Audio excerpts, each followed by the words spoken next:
whether it's visible. No, sir. Till now, it's not visible.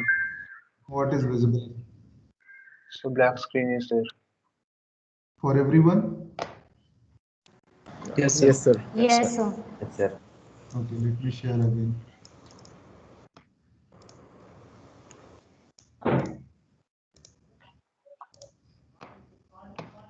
Okay, is it there?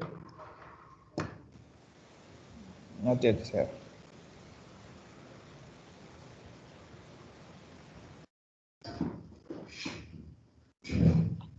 Visible, sir. So it's lagging a bit. Now it's there. Okay, that's all right. It's visible now, Yes, sir. Yes, sir. everyone? Yes, sir. Yes, Yes, sir. sir. Okay. Okay, so if it goes off, then you please let me know. And with this, let us start. So we are almost now on the 30th lecture today.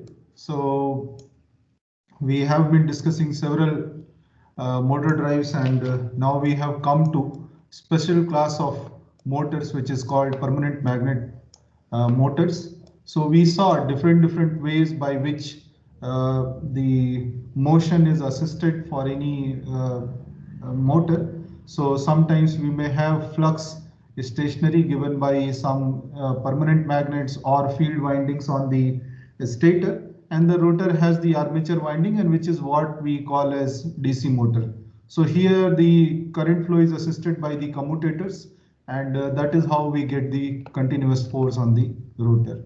Then we also saw SRM, where we are having only one excitation, that is on stator, and we are changing its position or changing the excitation whenever it's beneficial for the motion.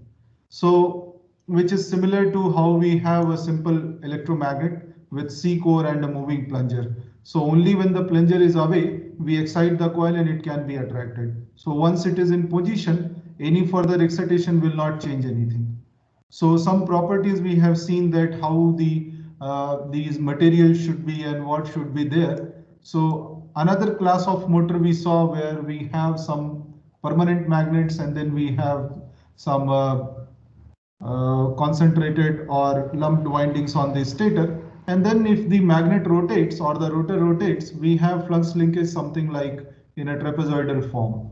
So here also we may have some kind of pulsed back EMF, and again a control similar to SRM could be beneficial for this or could be applicable to this. Now we are going to another class of motor which we call as synchronous motor, where instead of trapezoidal flux linkage, we have sinusoidal flux linkage. And that is why we have sinusoidal voltage also generated on the stator terminals when the rotor is rotated with some prime mover. So these motors are called the permanent magnet synchronous motor, and typically these operate very similar to our traditional synchronous motors, but the difference from the traditional synchronous motor is that on the traditional synchronous motor we have electromagnet, so we can increase or we can reduce the excitations of the rotor, whereas in permanent magnet we have fixed excitation. So generally we do not change these excitations. So let's say, for example, the things like field weakening which we do for induction motor and all quite often, here these things are not so much favorable because the performance of permanent magnet may deteriorate due to change in its properties. So that is why we generally operate with fixed excitation, whatever is given by the permanent magnet, and then we operate or control it similar to the traditional synchronous motor. So that is the basics what we have seen. Now some quick things. So about the PMSM, few more quick things, and then we will go into the motor modeling and all. So here what we need to understand, that the advantage, I mean why these motors are often used in certain application, is that the power density is quite high for such motors. When I say power density, which means the kilowatt per kilogram value. So per kilogram of machine, how many kilowatts of power you are able to take out, that is what is defined by, that is what is defined as the power density. Now for PM motor, this is very, very high compared to any induction motor, squirrel cage or wound rotor, or even the traditional synchronous motor. So wherever you have winding or you have any other kind of structure coming over there, of course the space needed is little more. Whereas for PM, there is no such requirement. So we have very high power density. And that's why in all the applications for suppose EV or even anywhere, let's say electric aircraft. So all such applications are looking towards the PM motor. So to reduce the space occupied by the motor, and so that we can have lesser dead weight for the vehicle. So these are the advantages why we look for PM motor, and some ways in which the rotor is having the magnets on it that we can just see. So it is quick classification how we have the magnets installed on the rotor. So just a quick review of that. We are not going to go into too much of details of this. So let's say this is your rotor, and I can make partitions, let us say for simplicity of drawing. So we may have motors, the magnets attached to this rotor in this fashion. Okay, let me use blue color for different pole.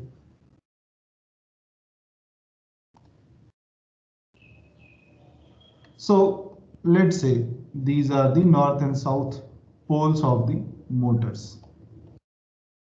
So what is here, that magnet is simply attached on top of the rotor. So these are called projecting surface mounted.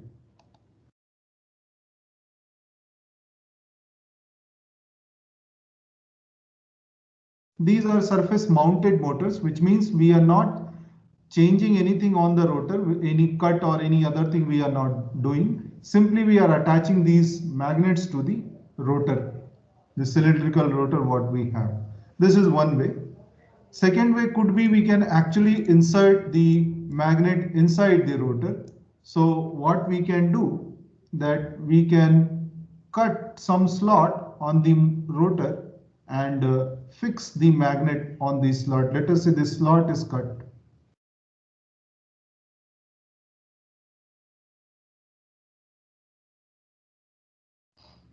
So then we can fix our magnets like this. So these are called inset magnet rotors. So nothing but we have cut a slot which is exact the size of this rotor, the magnet, and then we have fixed it there. That is all is the difference. So another way which is nowadays little more popular, which is called the interior magnet. So here instead of cutting slot throughout the rotor, we keep some portion of the rotor beyond the magnet also. So let's say we will cut the slot here in between the rotor. So something like this we will cut, and we will insert the magnet. So if you see the advanced Tesla motors and all, they will have magnets inserted like this. So these are called interior magnets.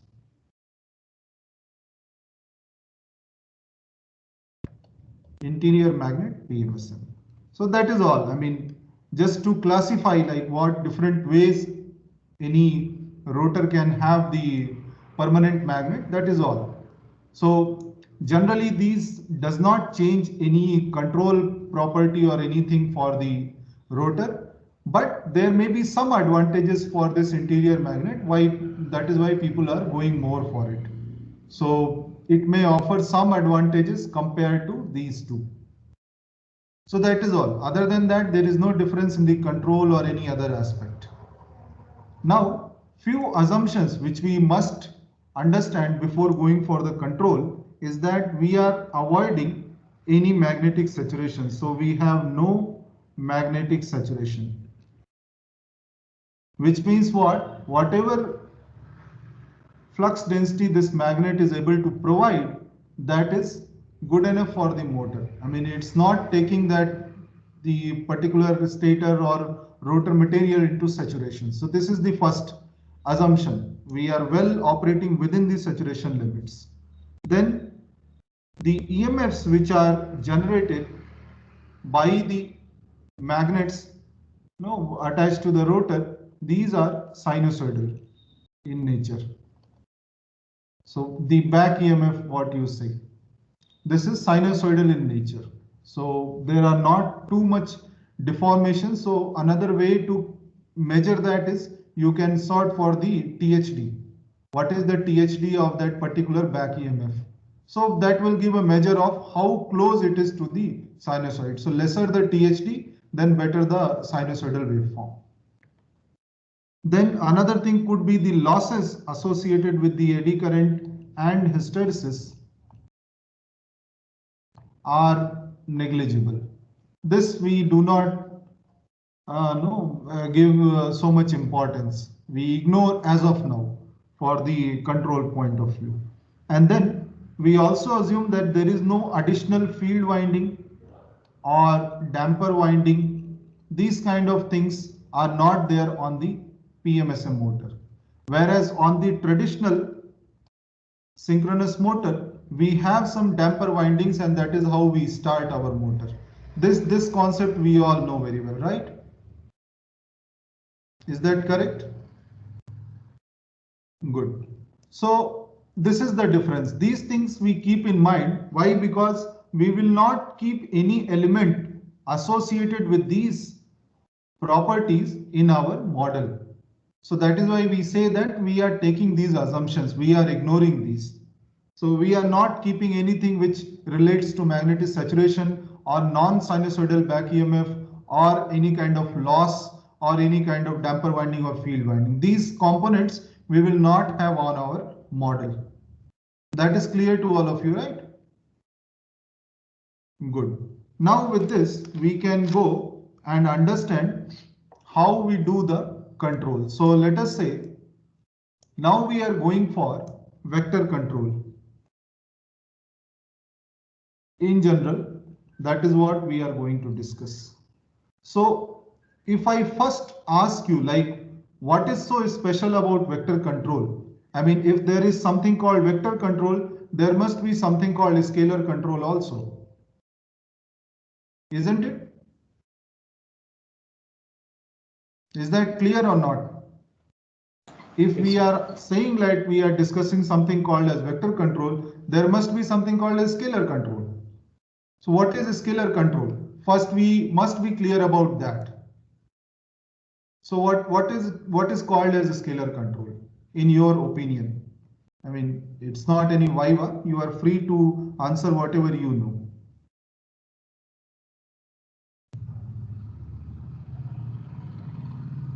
Yeah.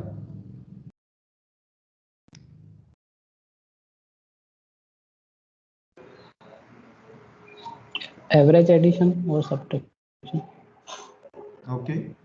What else?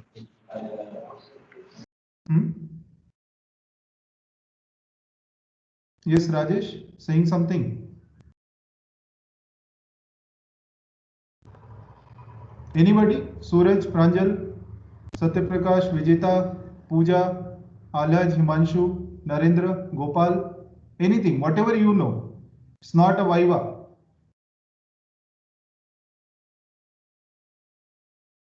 So in scalar control, we try to compare the magnitude only. Yes. This is the first thing we must know. What is a scalar quantity? A scalar quantity has only magnitude. Magnitude could be positive or negative, that is a different thing, but it has only magnitude. Whereas vector quantity, this has magnitude as well as direction. So it is defined by these two properties.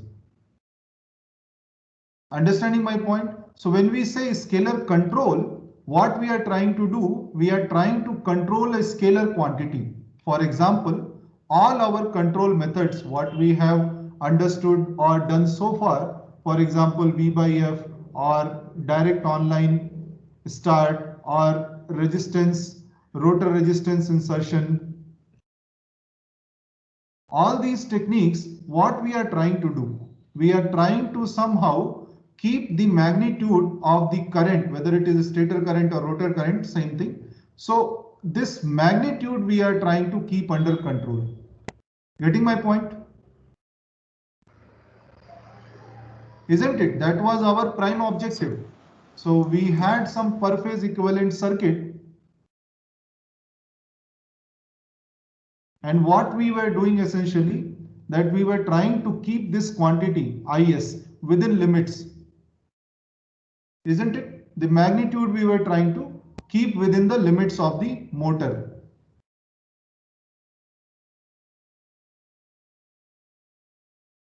This is what we call as a scalar control, where we are not worried about anything else other than the magnitude.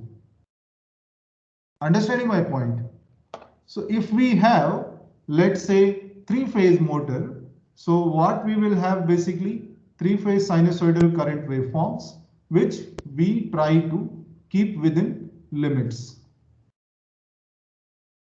And of course, we try to keep it balanced and all these things are there. So something like that. So peak value of all three, we can say like, okay, we are trying to keep within limits. That is all we do in scalar control. Is that clear? Any confusion in this?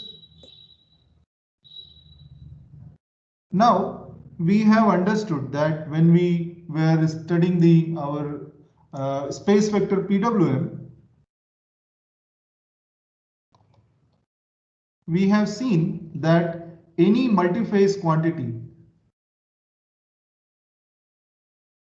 we can represent as a vector. Isn't it? This we have understood, right? The way we can represent it, it can be shown as a vector located somewhere in space. And that is how this term comes up, the space vector. So even these quantities also, these three-phase currents, this also we can place somewhere in space like distributed manner like this on these axes. So let's say IR is somewhere, IY and IB. Getting my point? Now these RYB, these axes are fixed. Fixed means these axes are not going to change, which means if IR is changing, it can only be along this axis. It can never change its axis. Same with the Y. It can never change its axis. It can only be along this axis. And similarly B, it can also be along this axis only. The magnitude may change, but the axis will remain fixed. It can go positive and negative. Understanding my point? So vector associated with this IR is always along this axis. Say this is 0 degree. So it will always be along 0 degree. And then Y, let us say this is 120 degree. So this IY will always be along this 120 degree. And similarly for B, if this is 240 degree, this is always going to be along this 240 degree.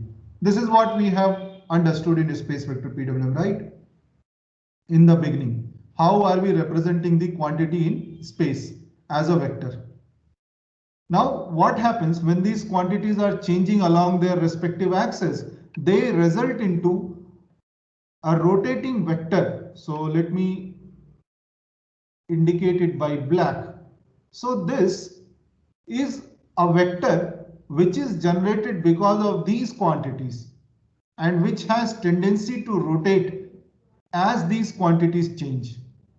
This we have seen, right? If you are kind of missing that point, please go back and check that lecture again So where we have seen this thing happening for the voltage vector. So similar thing you can understand for the current vector also. As R is changing its magnitude along its axis y and b, and we have this condition IR plus IY plus IB is equal to 0. Or more precisely, you can have IR equal to some Im sine omega t,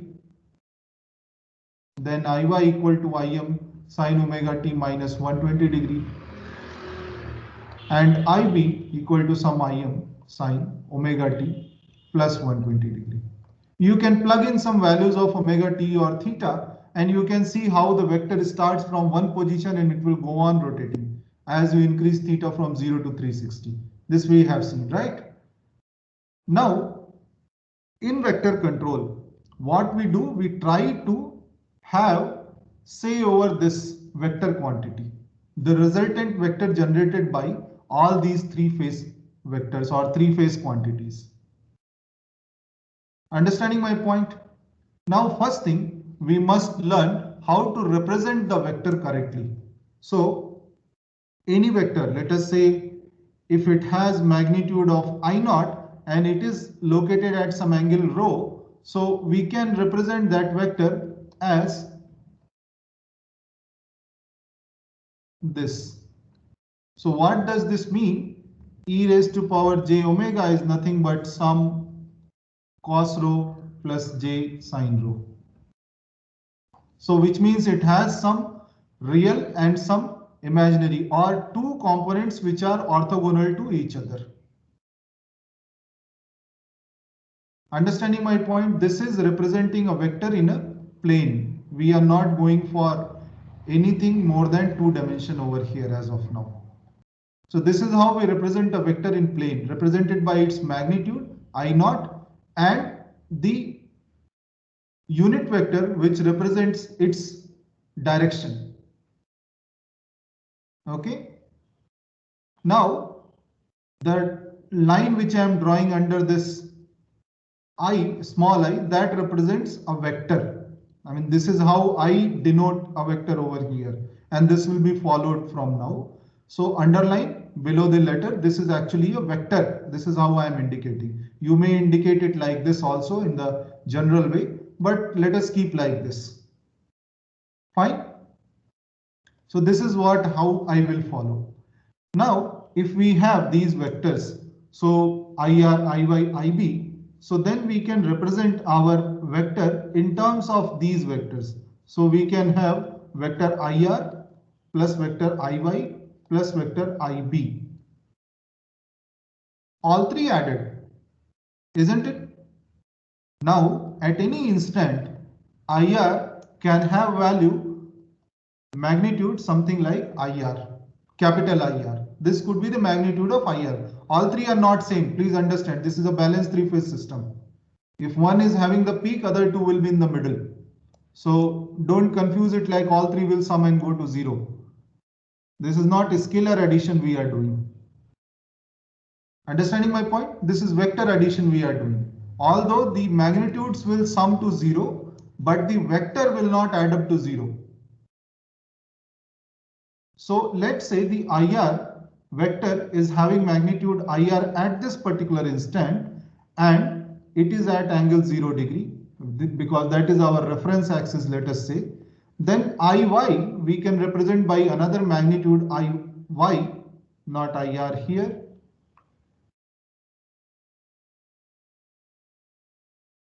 And this will be at angle of minus, or okay, so here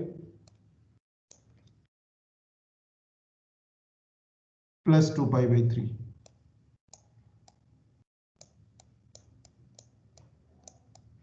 So angle whatever it is forming in the counterclockwise direction. Understanding my point? Good. So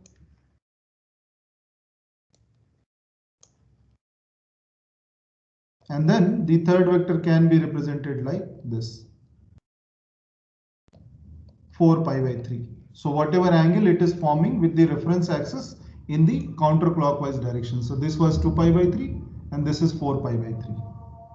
Always we take as counterclockwise direction as our positive direction of rotation. So always this is our positive direction of rotation, counterclockwise direction. This is how we represent things over here. Now this is how our vector can be represented in terms of IR, IY, IB vectors. So if you expand these terms, e raised to the power 2 pi by 3, j 2 pi by 3 and e raised to power j 4 pi by 3, what you will find that vector I can actually be written like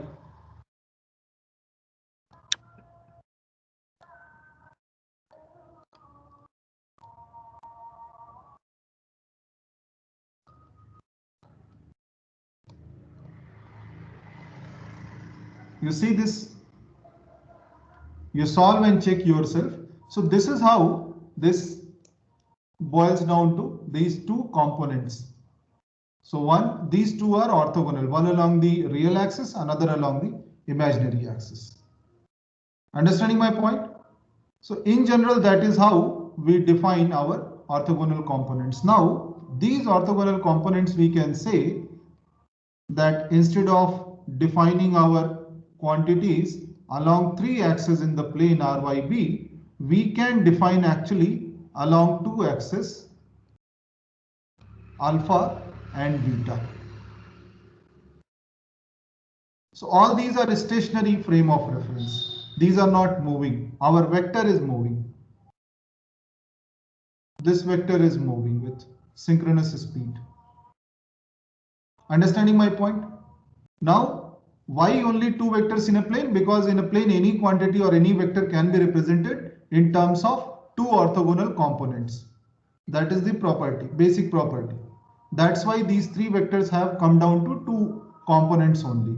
So along the alpha and beta axis, these are the magnitudes of the vector. So if you call I vector as some I alpha plus j I beta, which means represent the vector in terms of the components along the alpha axis and the beta axis. So these will be components I alpha and I beta. Understanding my point? Now I alpha will be IR minus IY by 2 minus IB by 2. This is the value of I alpha component. And I beta will be root 3 by 2 times of IY minus IB. This will be our beta component. Understanding?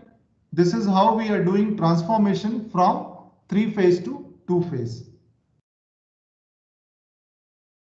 Understanding my point?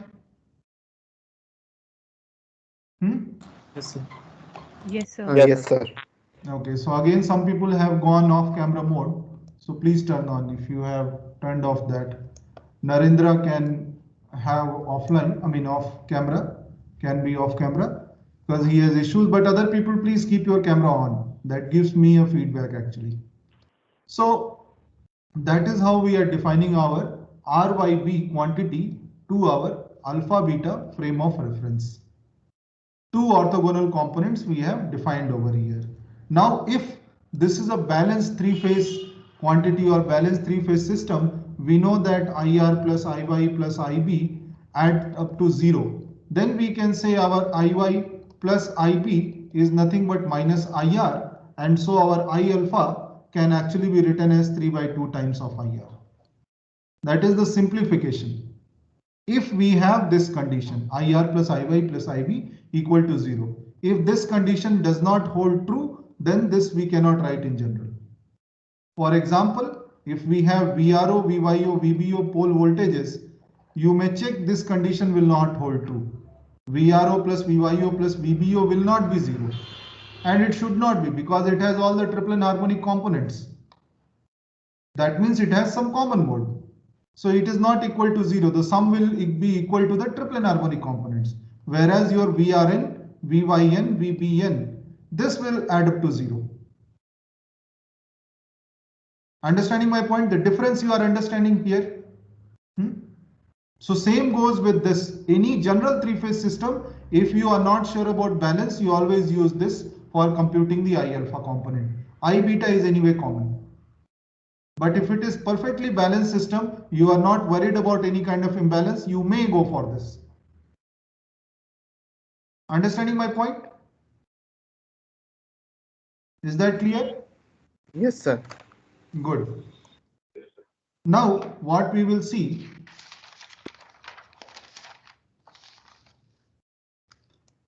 what we will try to do over here in vector control, that we will try to have a say over our vector. It could be current vector, flux vector, anything. But in total, we will control our vector. Yes, anybody saying something? Sir, I have a question, sir. Yes, Narendra. Sir, this capital I, IR, capital IB, sir, these are magnitudes, no? Yes, yes.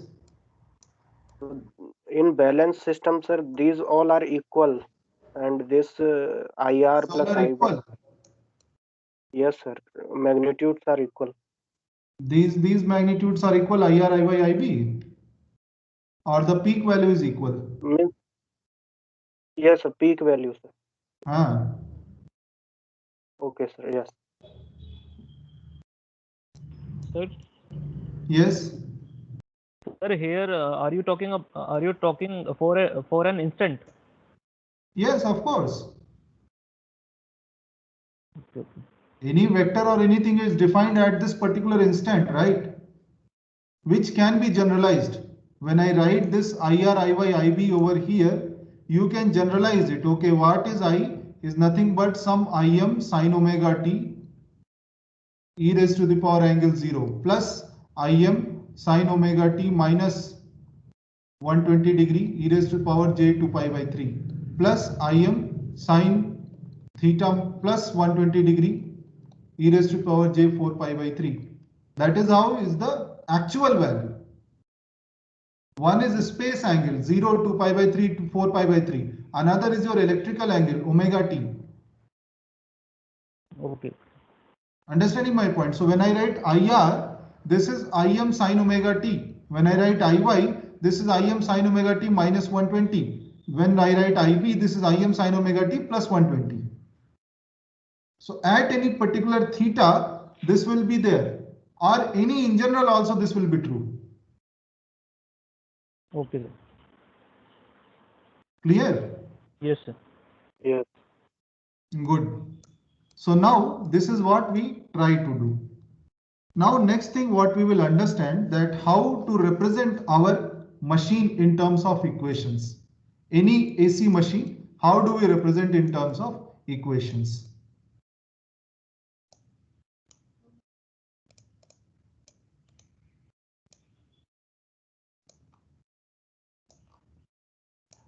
So any AC machine in general we have seen, it can be represented as, if we talk about the per phase equivalent circuit of the motor or any AC machine, I say in general, you may take transformer also. So what we say that it can be represented like this in general. And as we go for different machines, we have different conditions coming up over there. And that is how these elements change their values. So on this side, we have voltage Vs. On this side, we have voltage Vr.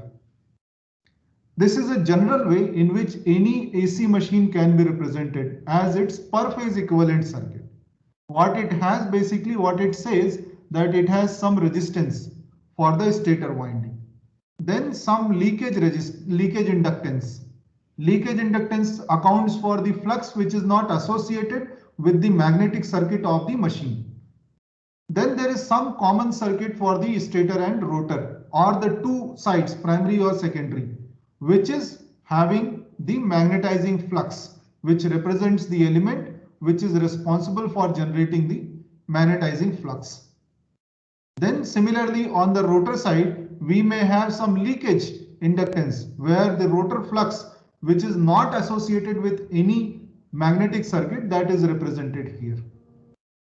And then we have rotor resistance where we have the losses associated with the rotor winding.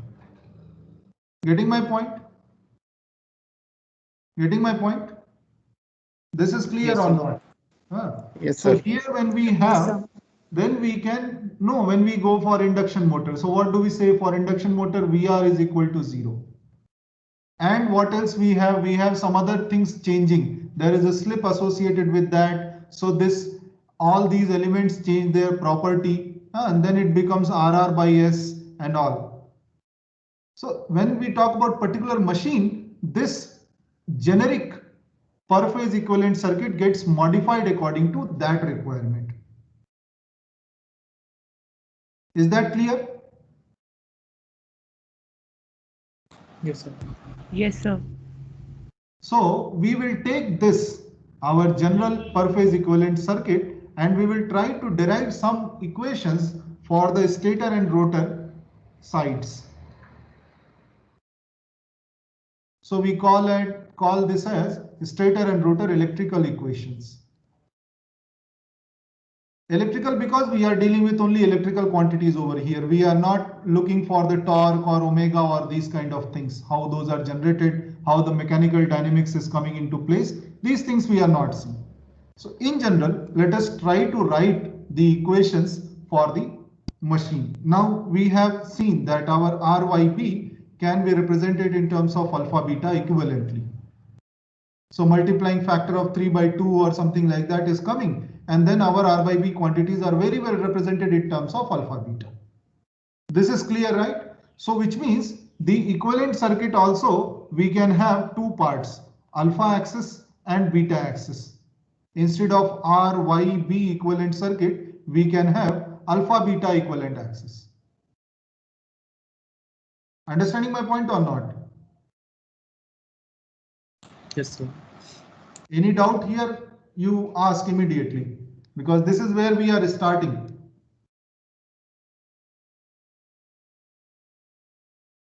Any confusion?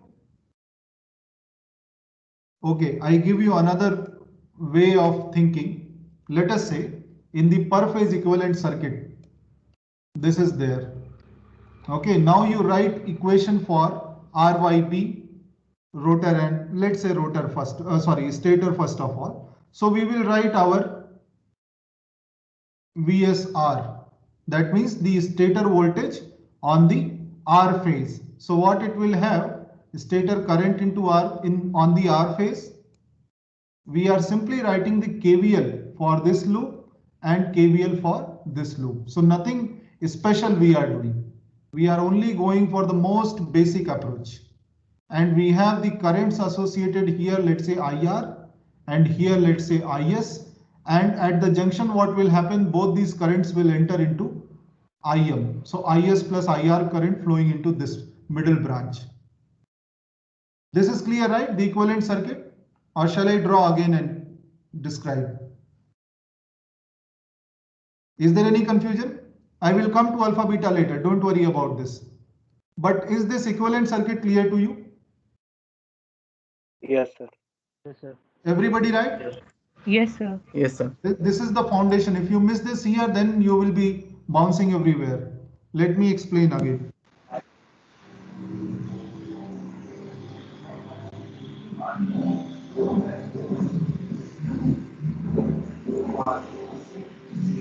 Naveen, please mute yourself.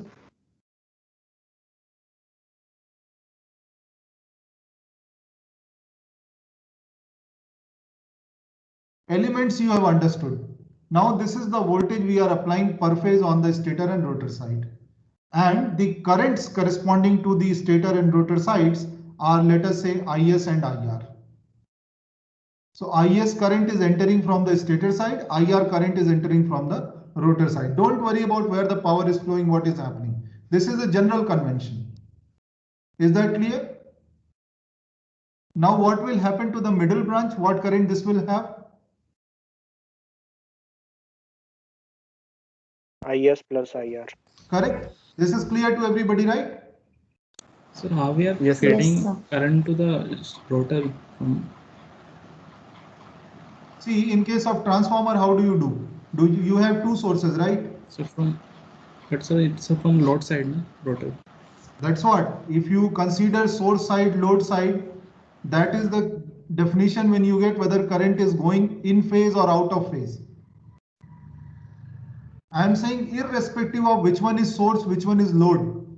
Irrespective of that, if this is the circuit you have, in general, you may have stator current and rotor current, or the source side current, source 1 or source 2, you can call it. Where it is going, don't worry, because according to the need, it will change its phase. That is at the most it need to do, right? This is my convention. When I say convention, means the current entering is my direction. If it is actually a load side, IR will become IR angle 180 degree. It will become out of phase. That's all. Understanding my point? Yes, sir. So I know this is a little difficult to digest as of now. You have always this habit to see something as source and something as load. But what I am saying, in general, you take two voltage sources, Vs and Vr. You have two currents entering, Is and Ir. If any source is more dominant, what will happen? The other current will change its direction. That is all. At the most, it's going to do that. Clear, right? Yes, sir. Any confusion in this? No, sir. So this is our generic per phase equivalent circuit where we have currents and voltages given like this. This is our convention. Anything if we go far from this or different from this, we will accordingly change our signs. Only the sign of all these quantities will change, nothing more. Clear? Now for this circuit, I am trying to write, let us say this is any phase. For this particular phase, I am writing the voltage KVL equation for this part and KVL equation for this part. Is there any problem in that? KVL will always hold, right? That is true. Yes. And your node current sum is always balanced. So IS, IR entering and IS plus IR leaving. So all the conditions satisfied. Now let us write KVL for the stator part first. So what we will write, Vs will be equal to ISRS plus LLS ddt of Is plus Lm ddt of Is plus IR. Any problem in this? Clear, simple equation without any complexity. Now I can write the rotor side equation, or let me use a small r, capital R is for the R phase. So VR, and what we will have IR, RR plus LLR ddt of IR plus LM ddt of IS plus IR. Any problem in this? Any problem in this? No, sir. Okay. No, sir. Now, only thing you have to understand that when we are writing stator equation and we are mentioning the rotor current in that, then it is referred to the stator side. This is clear, right? In transformer also we do similar thing. Whenever we are talking about the stator equation and we are mentioning a quantity from rotor side, we always refer that quantity to the stator side. That is clear, right? Yes, sir. And similarly, when we have rotor equation and we are mentioning our stator quantity, so we always refer that in stator side. Refer that on the stator side. So that's why this subscript R and S I will be using. In their native equations, these quantities will not carry any superscript. But if they are getting into another equation, any of this quantity, then there will be a subscript or superscript defining that it is going into a different equation than its native equation. This is a rotor quantity that is going into a stator quantity. Understanding this point clearly? Any question you ask now?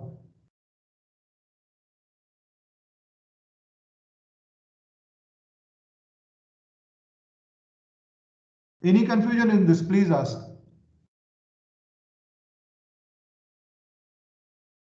Fine. So I can write 3 equations for the stator and I can write 3 equations for the rotor for the RYB phases. That is clear, right? Or equivalently, I can write 2 equations for the stator and 2 equations for the rotor. Is there any confusion in that? No, sir. Any confusion? So this is why I say the equivalent, any machine you take, multi-phase machine, you can have equivalent alpha beta axis equations for that motor. This is clear to all of you? Yes, sir. Sir. Now let us write the alpha beta, because here I am mentioning specifically alpha beta. Then I have to tell which alpha beta I am referring to. So first let us understand how the alpha beta for the stator and rotor are defined. So this is my alpha beta for the stator. Let me use this S superscript. This is very, very clear. This we all know. There is no confusion in that. This is the stationary reference frame for our stator. Understanding my point? Yes, sir.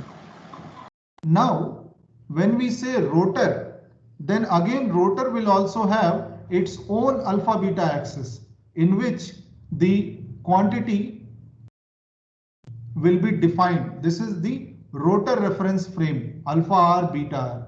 See, please mind that rotor RYB, this is rotating, no? RR, YR and BR. This is rotating. So corresponding alpha R and beta R will also be rotating. This is this which I am representing over here.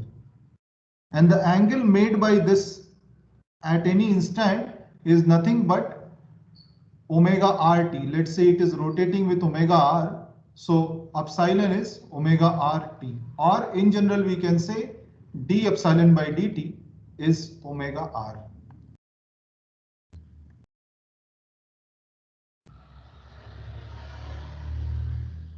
Is this clear?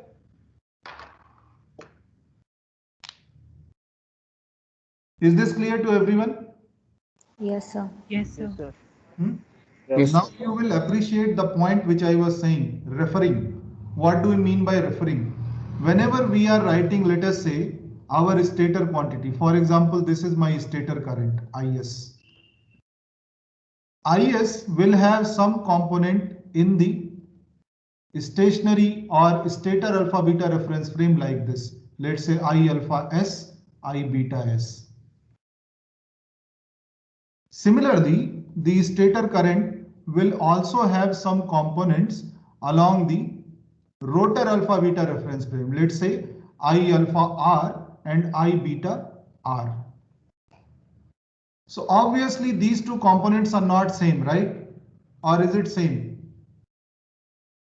Is I alpha S equal to I alpha R?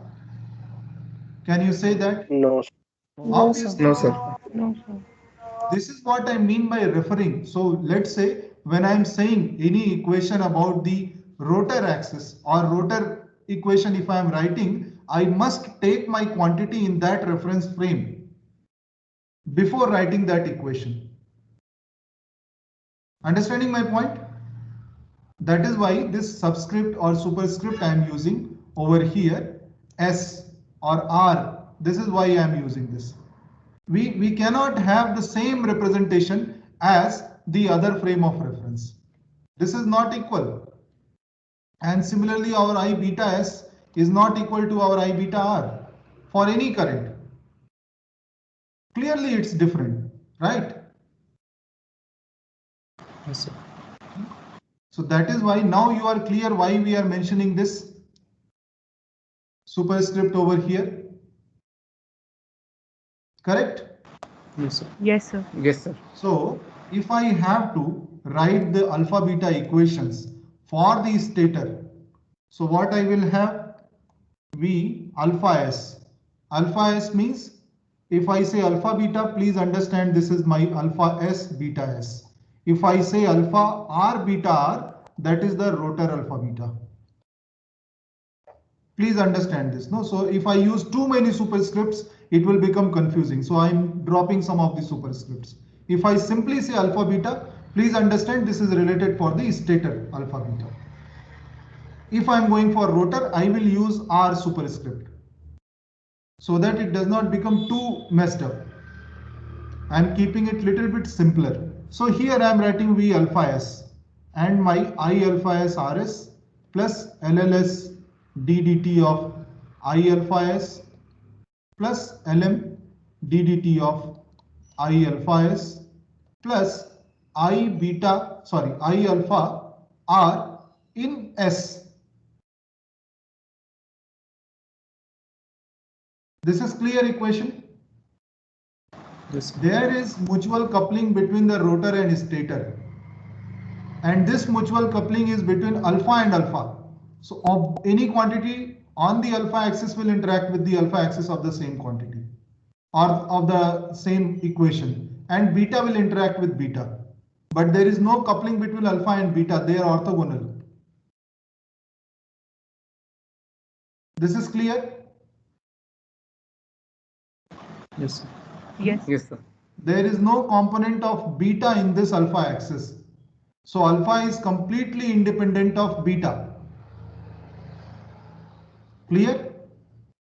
That is the meaning of per phase equivalent circuit also. If I go back for a while to my per phase equivalent circuit, here I am not showing any component which is because of the other phase. And that is how I say this is per phase equivalent circuit. There is no component associated with the other phase. This is purely R phase or purely Y phase or purely B phase, or you can use for any of the phases independently. And similarly for alpha beta also, you can use it for independent alpha axis, independent beta axis. There is no component of beta getting into alpha or alpha getting into beta. Both are orthogonal. It's clear? Yes, sir. Clear? Please ask if any question is there. Similarly, I can write my V beta S is equal to beta S RS plus LLS ddt of I beta S plus LM I beta S plus I beta R in S stator reference frame. These are my stator equations. In which reference frame? This is in stator reference frame.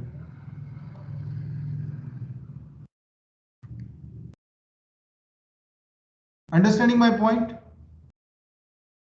This is clear or not? Yes, sir. Yes. This stator equation I have written only in the stator reference frame and no other reference frame. That is why my rotor quantities are referred to the stator reference frame. So this superscript S is coming. Similarly, when I write my rotor reference frame equations, so alpha R, that will be I alpha R, RR plus LLR ddt of I alpha R plus LM I alpha R plus I alpha S referred in rotor.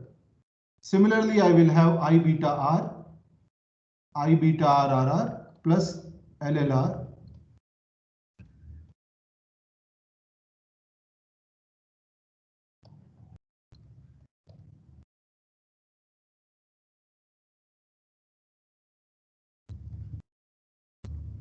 Is this clear?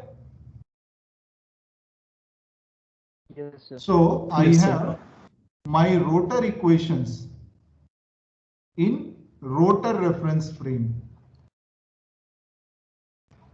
Anything when you are dealing with the vector quantity, you must understand that equation which you are writing it's written in which reference frame. Why this is important, we will see little later. But as of now, you must understand that any equation which you are writing, for that, you must first decide which reference frame you are writing it into. So my stator equation is written in a stator reference frame. I can write the stator equation in rotor reference frame also. So all this will become RRRR superscript everywhere except the rotor current. That is clear, right? I can do vice versa also. I can put R superscript everywhere except this point for the rotor current. That will be stator equation in rotor reference frame.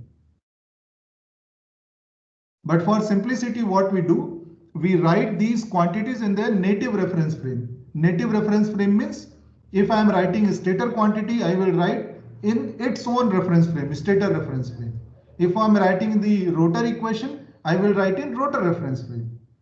So I am keeping the equations in their native reference frame.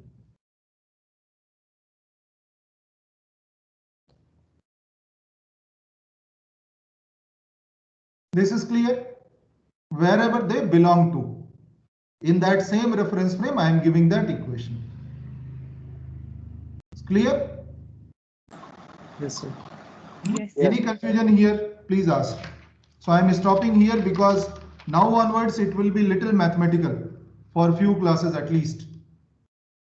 So that's why I will try to go slow also little bit so that you are able to understand. And any confusion, any point of time, please ask. I will try to explain that in a different manner. Giving some analogy or giving some example, I will try to do that. Is that clear? Yes. Yes, sir. Yes, Yes, sir. sir. Fine. So up to this point we are clear. We have defined our equations in the stator reference frame and in the rotor reference frame. In their native reference frames, we have written our stator equations and rotor equations. That's all. First job is done. We have modeled our machine. Now the next step would be how to simplify this. Actually, we do not know what is this I alpha RS. How do you transform from one to another? What change you need to make on the rotor current or stator current when you are referring to another reference frame? These things plus some more involved things we will see in the next class. So let's meet tomorrow, I think the same time, 12 p.m. Okay? Yes. Yes. Yeah. So Yes. thank you. Let's stop over here.